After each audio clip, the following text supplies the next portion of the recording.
ব্রিটেনের লেবার পার্টির 2 জন সংসদ সদস্যকে ঢুকতে দেওয়া হয়নি ইসরায়েলে। তারা জানিয়েছেন তারা অবাক হয়েছেন ইসরায়েলের এই সিদ্ধান্তে। ইসরায়েলের সঙ্গে বর্তমানে ফিলিস্তিনের মধ্যে সংঘর্ষ চলমান রয়েছে। ফিলিস্তিনের পশ্চিম তীরে যাওয়ার সময় ওই 2 ব্রিটিশ এমপিকে আটকানো হয়। আবতিসাম মোহাম্মদ এবং ইয়াং জানিয়েছেন এটা গুরুত্বপূর্ণ ছিল যে সংসদ সদস্যরা ইসরায়েলের দখলকৃত ফিলিস্তিন ভূখণ্ডের বর্তমান অবস্থা দেখতে পেরেছে। যদিও ইসরায়েলের জনসংখ্যা এবং অভিবাসন কর্তৃপক্ষ জানিয়েছে তাদেরকে ঢুকতে দেওয়া হয়নি কারণ তারা ঘৃণামূলক কথা প্রচার করত ইসরায়েলের নাগরিকদের বিরুদ্ধে। ব্রিটেনের পররাষ্ট্রমন্ত্রী ডেভিড ল্যামি জানিয়েছেন ইসরায়েল যে পদক্ষেপ নিয়েছে তা রীতিমতো অগ্রহণযোগ্য এবং উদ্বেগের। তবে কনজারভেটিভ দলের নেতা কেমি বাদেনুস জানিয়েছেন ইসরায়েলের অধিকার রয়েছে নিজেদের সীমান্ত সুরক্ষা দেওয়ার।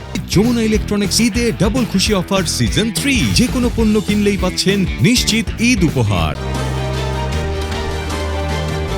ইয়াং ব্রিটেনের ইয়ারলে এবং উডলের এমপি এবং মোহাম্মদ শেফিল্ড সেন্ট্রালের এমপি তারা 5 এপ্রিল শনিবার বিকেলে 2 সহযোগীকে নিয়ে ব্রিটেনের রাজধানী লন্ডনের লুটন বিমানবন্দর থেকে ইসরায়েলে গিয়েছিলেন। ইসরায়েলের অভিবাসন কর্তৃপক্ষ জানিয়েছে যে প্রবেশের অনুমতি বাতিলের আগে তাদের বেশ কিছু প্রশ্ন করা হয়েছিল। ইসরায়েল অভিযোগ করেছে ওই 2 এমপি ইসরায়েলের নিরাপত্তা বাহিনী সম্পর্কে তথ্য নিতে যাচ্ছিল। যুক্তরাজ্য বলেছে তারা সংসদীয় দলের অংশ হয়ে সেখানে গিয়েছিল, তবে ইসরায়েলের অভিবাসন কর্তৃপক্ষ জানিয়েছে এ বিষয়ে ইসরায়েল কোনো কিছু জানত না। এমপিরা জানিয়েছেন তারা একটি দাতব্য সংস্থার সঙ্গে ইসরায়েলে গিয়েছিল এবং ওই দাতব্য সংস্থাটির 1 দশকের অভিজ্ঞতা রয়েছে সংসদ সদস্যদের সেখানে নিয়ে যাওয়ার। যৌথ বিবৃতিতে ওই 2 এমপি বলেছেন ব্রিটেনের অনেক এমপির মধ্যে তারা 2 জন পার্লামেন্টে ইসরায়েল ফিলিস্তিনি সংঘাত নিয়ে সম্প্রতি সরব হন এবং আন্তর্জাতিক মানবিক আইন মেনে চলার আহ্বান জানিয়েছিলেন। তারা মনে করেন সংসদ সদস্যদের হাউস অব কমন্সে কথা বলার ক্ষেত্রে স্বাধীন মনোভাব থাকা উচিত, লক্ষ্যবস্তুতে তারা যেন পরিণত না হন।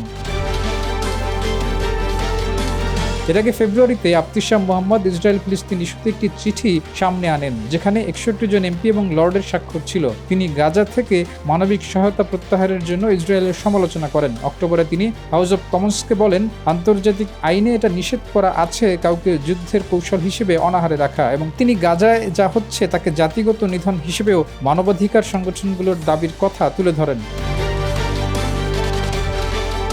জানুয়ারিতে ফিলিস্তিনের উত্তরাংশে ইসরায়েলের বসতি স্থাপনের বিরুদ্ধে অবস্থান নিতে দেখা গেছে ইয়াংকে। তিনি ইসরায়েলের বিরুদ্ধে অবরোধ দেওয়ারও পক্ষে ছিলেন।